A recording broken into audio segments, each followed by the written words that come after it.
बिगड़ती कानून व्यवस्था, महिलाओं पर हो रहे अत्याचार, नगर निकायों के चुनावों में देरी। प्रदेश में भाजपा की पर्ची सरकार बनने के बाद से प्रदेश की कानून व्यवस्था बिल्कुल चौपट हो गई है। उदयपुर देहात जिला कांग्रेस प्रवक्ता डॉक्टर संजीव राजपुरोहित ने बताया कि महिलाओं पर अत्याचार, बलात्कार, लूटपाट, डकैती, चैन स्नैचिंग, बजरी माफियाओं द्वारा गुंडागर्दी जैसी घटनाएं प्रदेश में आए दिन हो रही है। कानून व्यवस्था बिल्कुल खत्म हो गई है। पर्ची सरकार द्वारा बार बार निकाय एवं पंचायत राज चुनाव को टाला जा रहा है। साथ ही स्मार्ट सिटी बनाने के नाम पर अब उदयपुर को स्मार्ट मीटर का झुनझुना दिया जा रहा है, जिससे घरेलू बिजली उपभोक्ताओं पर अधिक भार बढ़ने की संभावना है। इन्हीं सभी के विरोध में प्रदेश कांग्रेस कमेटी के निर्देशानुसार आज उदयपुर देहात जिला कांग्रेस द्वारा सब सिटी सेंटर स्थित कार्यालय में बैठक का आयोजन किया गया। बैठक में पदाधिकारियों और कार्यकर्ताओं को उदयपुर देहात जिला कांग्रेस प्रभारी विधायक इंदिरा मीना ने कहा, देखिए, जिस तरीके से प्रदेश कांग्रेस कमेटी के दिशा निर्देश में जो सभी जिलों के अंदर ये कार्यक्रम चल रहा है 20 से 25 तारीख तक का, तो आज हमने पहले शहर कांग्रेस कमेटी की मीटिंग रखी और फिर देहात की, दोनों ज़िलों की मीटिंग हमने रखी है। उसके अंदर विभिन्न प्रकार के मुद्दे जो कि जो भाजपा सरकार है और 2023 में जिस तरीके से भाजपा आई राजस्थान के अंदर, और उसके बाद जिस तरीके से लूट, बलात्कार और महिला अत्याचार, चोरी, डकैती और भ्रष्टाचार जिस तरीके से चरम सीमा पर पहुंचा है, आज पूरी जनता, पूरे प्रदेश की जनता त्रस्त है। कोई सुनने वाला नहीं है, कोई धनी धोरी दिखाई नहीं देता है। अधिकारी अपनी मनमानी कर रहे हैं, नेता सरकार अपनी मनमानी कर रहा है। पता नहीं कहाँ से सरकार चल रही है, यही समझ में नहीं आता है। तो जिस तरीके से आज कानून व्यवस्था चौपट हो चुकी है, पुलिस का इकबाल पूरी तरह ख़त्म हो चुका है और पुलिस आज जो काम कर रही है, अपराधियों के अंदर तो भरोसा है और आम जन में डर पैदा हो चुका है। तो उस स्थिति को देखते हुए हमारी कांग्रेस पार्टी ने पूरे प्रदेश के अंदर सभी प्रभारियों को भेजते हुए आज सभी ज़िलों के अंदर ये आम जन को ये दिखाने का प्रयास और पार्टी कार्यकर्ताओं के बीच में ये कार्यक्रम रखने का यही उद्देश्य कि जनता को जिस तरीके से परेशानियों का सामना करना पड़ रहा है, उसके लिए किस तरीके से लड़ाई लड़ी जाए। हमने एक ज्ञापन तैयार किया है और उस ज्ञापन को अभी हम कलेक्टर साहब को सुपुर्द करेंगे और यहाँ की जो स्थितियाँ हैं उदयपुर की, उसके बारे में, पूरे ज़िले की जो स्थिति है उसके बारे में चर्चा करेंगे और किस तरीके से अधिकारी सुनने के लिए तैयार नहीं है। हमारी जिलाध्यक्ष अगर कलेक्टर के पास जाते हैं तो इंतज़ार करके वापस आना पड़ता है। ऐसा दुर्भाग्य, बहुत ही घटिया मानसिकता से काम किया जा रहा है।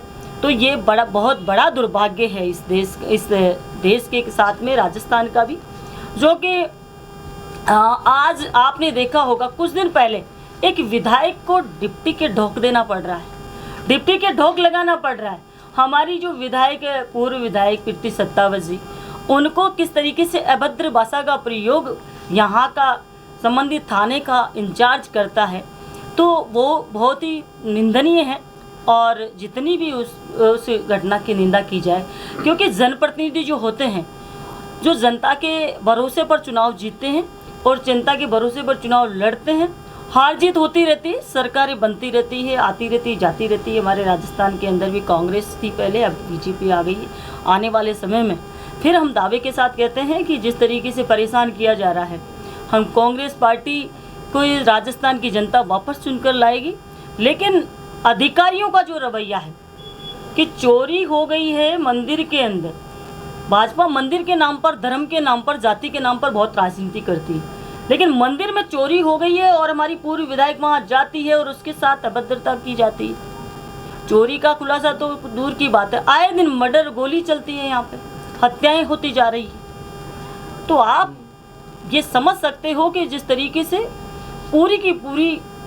पूरा का पूरा प्रशासन गुलामी की तरह काम कर रहे हैं, और गुलामी भी किसकी कर रहे हैं ये भी पता नहीं है कि भाजपा के मंत्रियों की नहीं चल रही है, भाजपा के यहाँ तक कि मुख्यमंत्री की नहीं चल रही है, ट्रांसफ़र का ही पता नहीं है कि कब एसपी कलेक्टरों के ट्रांसफ़र हो जाते हैं। तो आज बहुत ही दयनीय स्थिति है और उसके बारे में हम पूरी कांग्रेस कमेटी, पूरी यहाँ की ज़िले की शहर और देहात कांग्रेस कमेटी ने आज निर्णय लिया है कि जितनी भी जनता के साथ में जो जिस तरीके से परेशानियां जनता को उठानी पड़ रही है उसके लिए खुलकर मुकाबला करेंगे और जनता के साथ हम लोग खड़े हैं। कांग्रेस पार्टी पूरी तरीके से खड़ी है।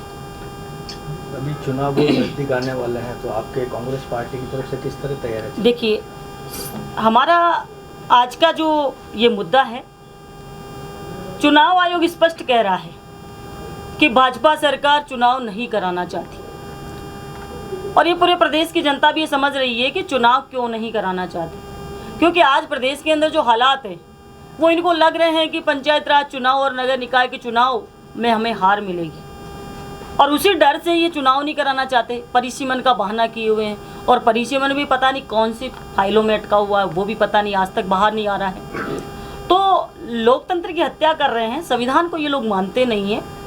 तो इनका सब मेन मकसद है तानाशाही करना और अपना इस तरीके से राज चलाना। ये बहुत ही ये कह सकते हैं कि बहुत ही असहनीय है इस राजस्थान की जनता के लिए। 1 अप्रैल से राजस्थान सरकार ने योजना चालू की, जैसे प्रधानमंत्री ने कहा कि हर घर जल योजना, तो राजस्थान सरकार ने ये कर दिया कि 1 तारीख से पहले 1100 रुपये जल का कनेक्शन मिलता था नल का, आज उसकी रेट हो गई 11,000 रुपये। G+2 पे वो कनेक्शन ले तो उसकी रेट हो गई 17,000 रुपये। क्या हर घर जल योजना पहुंच पाएगी? देखिए, जिस तरीके से ये हर घर जल योजना का जो फंडा चलाया था तो उसका बहुत जगह तो कार्य अधूरा पड़ा है और बहुत जगह जहाँ हो गया। अब आप जिस तरीके से बता रहे हैं कि 1100 से 11,000 हो गया, तो उसी तरीके से हर जगह लूट खसोट मचाई जा रही है। आम जन को किस तरीके से प्रताड़ित किया जाए, किस तरीके से लूटा जाए, उस पर पूरा फोकस है। तो जल कहाँ से पी पाएगा? 11,000 रुपये देकर वो टैंकर डलवाएगा, कैंपर आरओ फिल्टर वाटर मंगवाएगा, क्यों लेगा ये 11,000 के अंदर? तो ये इनकी पूरी की पूरी योजनाएं एक जल जीवन मिशन वाली योजना नहीं है, हर घर जल वाली योजना नहीं है। सारी की सारी योजनाएं फेल है। चिकित्सा देख लो आप, कहाँ 25 लाख का बीमा हमारी सरकार ने दिया, आज दवाइयाँ नहीं मिल रही है, आज डॉक्टर उपलब्ध नहीं है, आज सफाई व्यवस्था नहीं है। मैं पिछली बार आई थी जब नगर निगम में गई थी, वहाँ कितनी गंदगी है, मैं रुक नहीं पाई, मैं अपने साड़ी के पल्लू से अपना मुंह ढक के बाहर आई। इतनी गंदगी फैली हुई, नगर निगम कार्यालय में अगर गंदगी फैली हुई है तो बाहर तो अलग बात है। तो हर एक चीज़, जल का, चिकित्सा का, शिक्षा का, आप देख लीजिए शिक्षा में पूरे विद्यालय बंद किए जा रहे हैं। ये चाहते क्या हैं? सारे मर्ज किए जा रहे हैं। स्कूलें खोलने की बात तो अलग है, सारे के सारे बंद करने में तुले हुए हैं। शिक्षा मंत्री जी हर बार ऑर्डर निकालते हैं और उसको थोड़े दिनों बाद में पलट देते हैं वापस। तो ये जैसा सर्कस चल रहा है ना, ये राजस्थान की जनता का दुर्भाग्य है और राजस्थान की पूरी जनता सफर कर रही है इसके अंदर। कन्हैयालाल हत्याकांड को लेकर कहीं ना कहीं मामला जो है वो धूल खा रहा है, तो उसमें क्या कहना चाहेंगे? उसके बेटे ने जो प्रतिज्ञा ली थी, अभी तक हत्या भी उसकी क्यों पड़ी है, उस पर क्या कहना चाहेंगे आप? कन्हैयालाल हत्याकांड में देखिए, हमारी सरकार ने जिस तरीके से तुरंत एक्शन लिया, जिस तरीके से सीएम साहब खुद आए, नौकरी बच्चों को दी, मुआवजा दिया, आज उसके जैसी कितनी हत्याएं हो गई। एक भी हत्या को इस तरीके का रूप दिया, इतना सहयोग एक भी हत्या को किया इन लोगों ने, कहीं पर भी आज ये लोग उन चीज़ों को दिखा नहीं पा रहे, न उस पर खरा उतर रहे। और कन्हैयालाल हत्याकांड में इन्होंने कितनी राजनीति की, हिंदू मुस्लिम करके बड़ी राजनीति तो कर दी इन्होंने, लेकिन आज उस फाइल पे बार बार अशोक गहलोत जी कह रहे हैं उस फाइल पर क्या हो रहा है उसको न्याय नहीं मिलेगा। आज इनके कर्मों के हिसाब से उनको न्याय नहीं मिलेगा। सरकार ने किस तरीके से उसको डंप कर दिया। आप धूल फांकने की बात कर रहे हो, आज इनको केवल राजनीति करनी है हत्याओं के ऊपर। और हमारा राज्य का कोई भी ऐसा हत्याकांड हो गया, ऐसी बड़ी दुर्घटना हो गई, उसमें हमारे मुख्यमंत्री जी अशोक गहलोत जी तुरंत हम लोगों को कहते थे कि फला जगह जाइए और वहाँ क्या व्यवस्था खराब हो रही है, क्या चीज़ हमको करनी चाहिए वहाँ करिए। आज लाशें 5-5, 10-10 दिन तक, महीने तक पड़ी रहती है, ये लोग संभालते नहीं। आज इनके मंत्री भी लाशों के पास में बैठ जाते हैं जाकर, लेकिन फिर भी सरकार सुनवाई नहीं कर पाती है। यहाँ की बात नहीं, मेरे विधानसभा में मर्डर हुआ पड़ा है, किरोड़ी लाल जी वहाँ बैठे रहे और उसके बाद आज तक वो मुलजिम पकड़ाक में नहीं आए। ऐसी ऐसी घटनाएं हैं, एक जगह का नहीं, पूरे राजस्थान का मामला है। और आज हम उदयपुर ज़िले की हम बात कर रहे हैं, तो उदयपुर में तो आए दिन गोलीकांड हो रहे हैं। बिल्कुल अफसरशाही हावी है, जभी तो इनके विधायकों को, भाजपा की विधायकों को ढोक लगानी पड़ रही है डिप्टी के। उनको जाना पड़ रहा है 5 साल के अंदर। पिछले 5 साल में मैं विधायक थी, पिछले 5 साल के अंदर हम लोगों को कहीं पर भी ये देखने को नहीं मिला। ये बोलते थे अब नहीं सहेगा राजस्थान।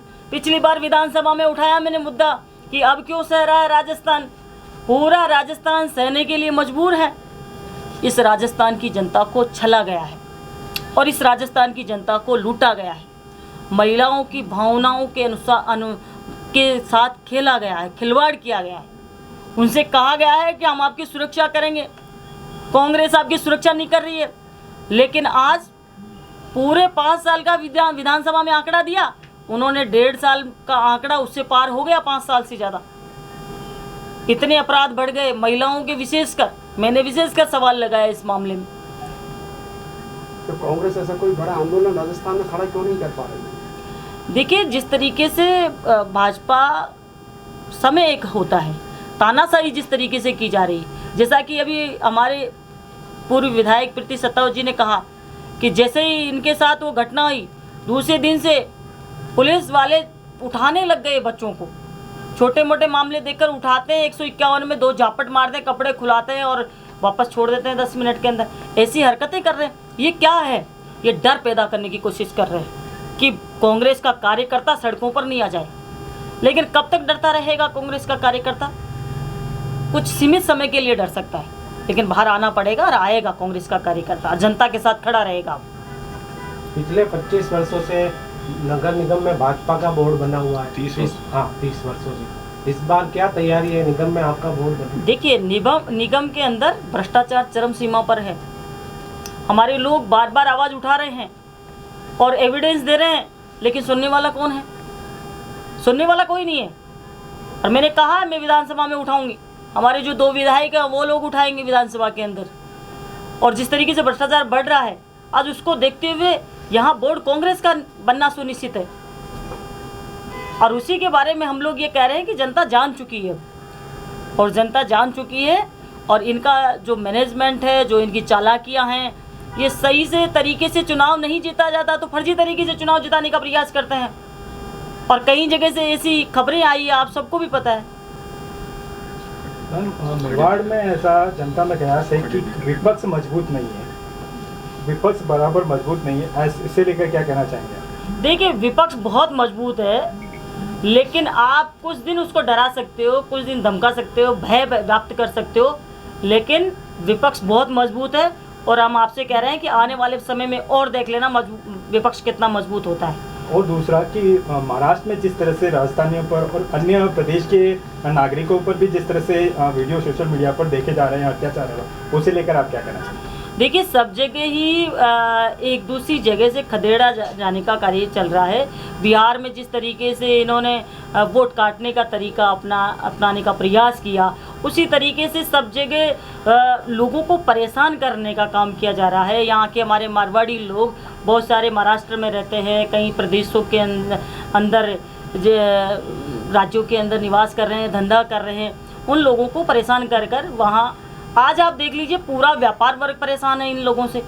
और पहले ये सोचते थे कि व्यापारियों को फ़ायदा होगा, लेकिन एक के बाद कानून लाते जा रहे हैं, इनके ऊपर पाबंदियां करते जा रहे हैं, और सबसे ज़्यादा तो व्यापारियों को नुकसान हो रहा है आज के टाइम पे। लेकिन सिर्फ उनके पास एक मुद्दा है, हिंदू मुस्लिम करके और वोट बटोर लो, जातिवाद फैलाकर वोट बटोर लो और एक दूसरे को लड़ाकर वोट बटोर लो। इसके अलावा कुछ नहीं है। विकास के मुद्दे पर कभी भाजपा चुनाव नहीं लड़ती। और सुगाड़िया जी की मूर्ति का देखो, सुगाड़िया जी की मूर्ति इस उदयपुर शहर में बड़ा योगदान है सुगाड़िया जी, लेकिन उनकी मूर्ति खंडित हो चुकी है। कितनी बार उसके लिए मांग भी करी है हम लोगों ने। पिछली बार भी हम कलेक्टर साहब से मिलने का प्रयास किया था, उस दिन मीटिंग चल रही थी। आज फिर हम बात करेंगे, लेकिन सुगाड़िया जी की मूर्ति के लिए वो लोग न तो उसको ठीक करा रहे और न ही उसको नहीं लगाने का प्रयास कर रहे हैं। ऐसा बहुत ही दुर्भाग्य है कि सरकार ने वो मूर्ति कोई निजी तो लगी नहीं थी, लेकिन फिर भी उस मूर्ति को दोबारा से लगाने का इनकी मंशा नहीं है। आज फिर और बात करेंगे और आगे की कार्रवाई करेंगे। प्रदेश जी, स्मार्ट सिटी के नाम पर करीब करीब सारे प्रोजेक्ट फेल है, लेकिन विपक्ष अपनी भूमिका क्यों नहीं निभा पा रही है निगम में? नहीं, विपक्ष समय समय पर आपको अगर पता हो तो अगली जो बारिश में आयड की जो जहाँ तक हम बात करते हैं, एक तो आयड के प्रोजेक्ट में जो 35 करोड़ की जो लागत और हिरणमुंगी जड़ाव नर्सरी से लेकर सेवाश्रम तक जो उस रोड के लिए कम से कम 70 करोड़ रुपए की लागत से जो स्मार्ट सिटी ने वहाँ काम करवाया। हमने अगली बरसात में ही जहाँ एक थोड़ा सा 3-3 फीट पानी आया, जब पूरे चौके और पानी और वो सब निकल गए थे, हमने उस टाइम भी विरोध कराया और समय समय पर नगर निगम में और विधायक से भी हम इस बारे में मिले। अभी आप फिर देखिए स्मार्ट सिटी के नाम पर और उस आयड नदी के नाम पर अभी प्रशासन वापस केवल आयड नदी पे ही लगा हुआ है। और स्मार्ट सिटी को आप देखें कि उदयपुर शहर में जो जगदीश का मंदिर जो अंदरूनी जो क्षेत्र है वहाँ पर है, पिछोली बटियान जोटा इसी जो घाटी वाला क्षेत्र है, वहाँ पर स्मार्ट सिटी पूरी तरह से फेल हो चुकी है। और ये समय समय पर हम लोगों ने वहाँ कलेक्टर साहब को भी कहा, नगर निगम में भी कहा कि मैं आज पानी रोड पे आ रहा है, रोड फिसलन हो रही है, आए दिन एक्सीडेंट हो रहा है, लेकिन अभी तक पूर्व में जो बोर्ड था नगर निगम का वो भी भारतीय जनता पार्टी का करीब जो 30 साल से जो जमे हुए हैं, और सरकार भी इनकी और जो अधिकारी लोग हैं वो अभी भी चाहे आम जनता की और विपक्ष की आवाज़ नहीं सुन रहे। लेकिन हमारी कोशिश रहेगी कि आने वाले दिनों में हम पुरजोर तरीके से आवाज़। आज हमारे राजस्थान प्रदेश के द्वारा घोषित पूरे राजस्थान के अंदर में सभी जिलों में 20 से 25 तारीख के अंदर में जो इस भ्रष्ट सरकारें नाकामी रही है उसके खिलाफ हम धरना और प्रदर्शन और आज अभी ज्ञापन देंगे। आज हमारे सभी पूरे राजस्थान में 5 दिन के अंदर में हम सभी जगह मीटिंगें कर रहे हैं और हमारी प्रभारी महोदया यहाँ पधारी हुई है और सुबह इन्होंने शहर में मीटिंग ली और अभी हमारे देहात की मीटिंग ली। मीटिंग के अंदर में आपने देखा होगा कई घटना ऐसी हो रही हैं, महिलाओं के साथ अत्याचार, चोरी, डकैती। कल्याणपुर के अंदर में 3 दिन तक रेगुलर ताले टूटे। आप जहाँ भी सुनते होंगे पेपर में तो आप देख ही रहे हो। और ये सरकार बिल्कुल फेल है। प्रदेश सरकार ऊपर से कोई आदेश आता है तो काम करती है। बाकी हमने शहर और जिला देहात जिला ने मिलकर के हमारे प्रतीश सक्सेना जी मैडम के साथ जो चोरी का मामला था 2 तारीख को जो चोरी हुई थी उसके मामले में शांतिपूर्वक ये वो प्रदर्शन कर रहे थे और ज्ञापन दे रहे थे एसडीओ साहब को। उसमें भी मतलब डीवाईएसपी के लेवल के अधिकारी वहाँ बैठे थे और एक थानेदार मतलब ओछी भाषा में अपना ओछी भाषा में आपसे बात कर रहा था। तो इनकी मतलब करनी और करथी में बहुत फ़र्क है और ये झूठे हैं, कोई काम करते नहीं है। और पंचायती राज के जो चुनाव होने थे ये 1988 और 90 की बात कर रहा हूँ, जब भैरू सिंह जी सक्सेना की सरकार थी उन्होंने 5 साल तक वैसे इलेक्शन नहीं करवाए। ऐसे कैसे इनकी मंशा नहीं है कि हम इलेक्शन करवाएंगे। उस समय आपको मालूम होगा प्रशासकों ने अपनी बिल्डिंगें बना दी, कमा करके बिल्डिंगें बना दी, ऐसी इनकी व्यवस्था है। और ये अभी भी आपने देखा है कि जब समय पर चुनाव हो जाना चाहिए, जब हमारा विधान कहता है, हमारा विधान के हिसाब से अगर आपको टाइम हो गया तो आपको जैसे अभी मैडम ने बताया कि 2-3 दिन के पहले चुनाव हो जाने चाहिए। इनकी मंशा नहीं है, ना नगर निगम के करार है। नगर निगम का समय हुआ आपके 2-3 महीने, 4 महीने, 5 महीने हो गए। इस तरह की मार्च में जब चुनाव हो जाने चाहिए जो चुनाव करवा ही नहीं रहे। तो ये तो मतलब फेलियर सरकार है, डबल इंजन की सरकार।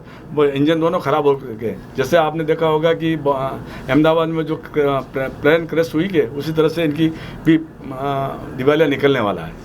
ये हमारे बड़े बड़े कारखाने बेचे जा रहे हैं, एरोप्लेन बेचे जा रहे हैं, हर चीज़ मतलब बेच रहे हैं। हमारी सरकार ने तो भाखड़ा नांगल, नेहरू जी ने बड़े बड़े बांध बना करके आज हमारे को आत्मनिर्भर किया अनाज के हिसाब से।